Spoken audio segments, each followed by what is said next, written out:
This is LSAT Prep Test 145, Section 1, Passage 3. It is a comparative or dual passage set. The topic is women's history versus gender as an analytical category. Medium difficulty passage, but the trap here is subtle. These passages look like they're on the same team, but not quite. The most important moment across both passages is paragraph 3 of passage A. That's where the author finally stops being fair and tells you what they actually think. Everything before it is just setup. So passage A, paragraph 1, this is setting the scene. Two things happened in the 1990s. Historians brought women's history into the mainstream. Then they swapped the subject from women to gender. Now read that word receded. Women as individuals faded out, and something more abstract took over. The author is already tipping their hand with that word choice.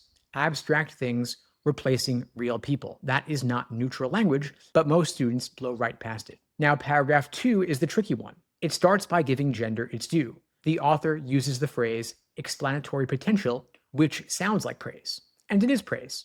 But then comes the pivot. The author says that women as a topic gets dismissed as too narrow. Read closely here. The author is reporting that dismissal, not agreeing with it. The author frames women's history as celebratory and gender as analytical. And that framing looks balanced on the surface. But there is a quiet resentment underneath. The author is watching something they care about get shoved aside. Now, paragraph 3 is only 3 sentences long, but it's the whole ballgame. The phrase "and yet." Those two words flip everything. The author suspects that gender obscures as much as it reveals. That is the thesis of this passage. Not that gender is useless, but that it costs too much. It buries the particular. It loses individual women and how they actually lived. You want to slow way down here. If you skim paragraph 3, you will misread the author's stance. Now, passage B is a totally different kind of writing with no methodological debate, no self-reflection. This is a historian doing the work, showing you how gender functioned in ancient Augustan Rome. You want to move through it faster than passage A because the content matters,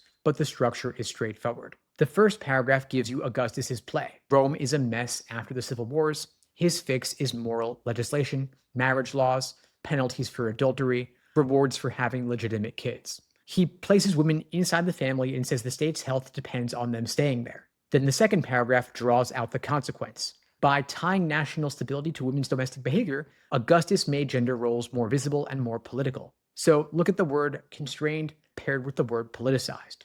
Women got less freedom, but more significance. Then Augustus grabs the title Father of the Fatherland. And so the family metaphor is not just rhetoric anymore, it is his official identity. Then the last paragraph pushes it one step further. Artists pick up the same language. Domestic imagery becomes imperial imagery. Women in art are not portraits of real people. They are symbols of the regime. It's old-fashioned style, making the present look like the past. And that's propaganda, even if the author doesn't use that word. Now here is the key move. Passage B is a perfect specimen of what passage A describes. Gender analysis, social systems, structures underneath relationships, and not a single individual woman in sight. No names, no voices, no stories of how any Roman women actually responded to these laws. Now, passage B does exactly what passage A's author fears.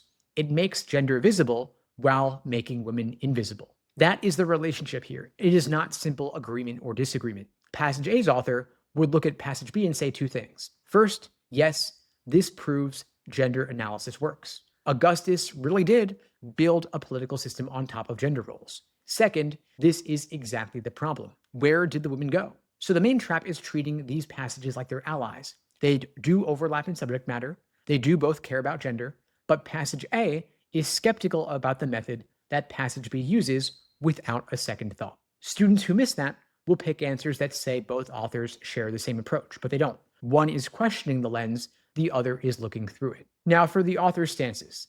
Passage A's author is not anti-gender. The author grants that gender has analytical power. The concern is about what gets sacrificed. Passage B's author has no visible anxiety about methodology at all. That author is just doing the analysis without pausing to ask what's being left out. Now, before you go on to the questions, check yourself on three things. First, can you name what passage A's author thinks was specifically lost in the shift to gender? Second, can you explain how passage B serves as both a success story and as a cautionary tale for passage A's argument? And third, do you know why Augustus's title matters to passage B's point about gender and political power?